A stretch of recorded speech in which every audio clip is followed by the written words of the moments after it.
Bonjour à tous, donc aujourd'hui on se retrouve pour une nouvelle vidéo et aujourd'hui je vais vous parler des parties de mon corps que j'aime le moins depuis que j'ai été slivée. Donc je rappelle que j'ai été slivée il y a maintenant 3 ans, en novembre 2016, que je pesais 110 kg et qu'aujourd'hui j'ai perdu plus de 40 kg. Je rappelle également que je vous partage simplement mon témoignage, voilà. Alors oui, effectivement quand on perd du poids, on a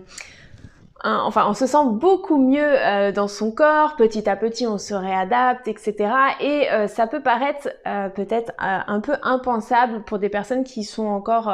en obésité ou en surpoids de se dire que malgré qu'on ait perdu tout ce poids, on ose encore avoir des parties qu'on n'aime pas ou se plaindre de telle ou telle apparence physique, etc. Et pourtant, même si c'est des choses que j'aurais pu penser, que j'ai même pensé avant d'avoir recours à la sleeve, il se trouve qu'aujourd'hui je me trouve dans cette situation, c'est-à-dire avoir perdu beaucoup de poids, avoir une apparence qui me semble beaucoup mieux, même si je suis mieux dans mon corps. Pour autant, il est vrai qu'il y a des parties de mon corps que je n'aime pas forcément et qui restent encore un peu un complexe, etc. Ce qui montre bien aussi que le fait de se sentir bien dans son corps ne dépend pas forcément aussi de son apparence physique, voilà. Mais du coup aujourd'hui j'avais envie de vous parler de ces petits détails sur mon corps que j'aime le moins depuis que j'ai perdu du poids, parce que c'est des zones tout simplement qui n'étaient pas forcément, enfin sur lesquelles j'avais pas forcément de complexe avant d'être slivée, en tout cas, voilà. Alors la première des choses, et c'est quelque chose que j'ai découvert il y a pas longtemps, en fait c'est la partie du cou ici. Alors en fait ça se voit pas forcément de loin, mais il se trouve que je pense que c'est une partie qui a quand même vachement souffert de la perte de poids, puisqu'en fait j'ai pas mal de peau, en fait de surplus de peau, et ça se voit assez, enfin ça se voit pas forcément, mais moi en tout cas je le ressens assez facilement, et du coup je trouve pas ça très joli. Alors après voilà, on est bien d'accord hein, que c'est pas quelque chose qui pourrit mon quotidien, pas du tout. On parle bien de choses que j'aime le moins sur mon corps sans pour autant en faire des tonnes. Voilà, c'est simplement pour être transparent avec vous sur comment je me sens dans mon corps, tout simplement. Ensuite, la deuxième partie du corps aussi que je trouve moins jolie qu'avant, pourtant avant c'était une partie qui était assez ronde, ce sont mes bras. En fait cette partie là, alors je le sais, hein, il faut que je me muscle, donc je peux ne m'en prendre qu'à moi-même, mais pour autant en fait cette partie là qui a tendance à être un peu flasque et bouger, et ben c'est quelque chose que j'aime pas du tout. Et avant en fait comme c'était charnu, ça faisait pas cet effet là, et c'est pas quelque chose qui me prêtait attention, tout simplement.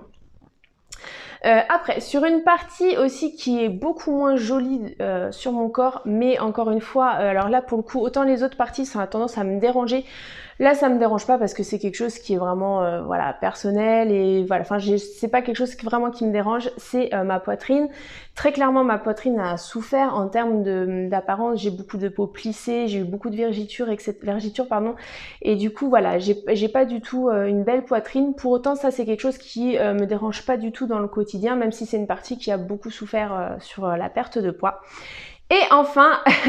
une autre partie qui est là pour le coup, c'est quelque chose qui m'a toujours dérangée et qui me dérange beaucoup, c'est la culotte de cheval. Effectivement, je me suis affinée, pour autant elle est toujours marquée, dessinée, même quand j'étais au plus bas de mon poids, on la voyait, ça me colle à la peau comme on dit. Et avec la reprise de poids, forcément ça s'est un peu arrondi, hein. Comme je disais, c'est une partie qui s'arrondit tout de suite dès que je reprends du poids, et ça par contre voilà, c'est quelque chose que j'aime pas du tout. Je pense que voilà, pourtant c'est dommage parce que je crois que voilà, ça fera partie de mon physique toute ma vie, donc ça serait plutôt préférable pour moi d'apprendre à l'apprivoiser comme on dit. Mais en tout cas voilà, c'est vraiment les parties je dirais qui sont les plus disgracieuses actuellement sur mon corps, et voilà, avec lesquelles je peux avoir des fois des petits soucis de cohabitation. Mais voilà, pour être clair avec vous et vous dire du coup les parties du corps que j'apprécie le moins, même si encore une fois la poitrine n'est pas jolie, mais voilà, ça ne me complexe pas. Voilà, n'hésitez pas à me dire en commentaire si vous aussi vous avez des parties du corps qui se sont transformées avec la perte de poids et auxquelles voilà, avant vous aviez pas forcément de problèmes, ou c'est pas quelque chose qui vous dérangeait, et puis avec le temps voilà, c'est des choses qui ont pu être vraiment soit très abîmées alors que vous auriez pas soupçonné, ou alors des choses qui clairement ont développé peut-être des petites gênes ou petits complexes ou des choses que vous aimez pas alors que vous aurez pas pensé. Voilà, je vous compte sur vous donc pour liker et partager, et je vous dis à demain pour une prochaine vidéo.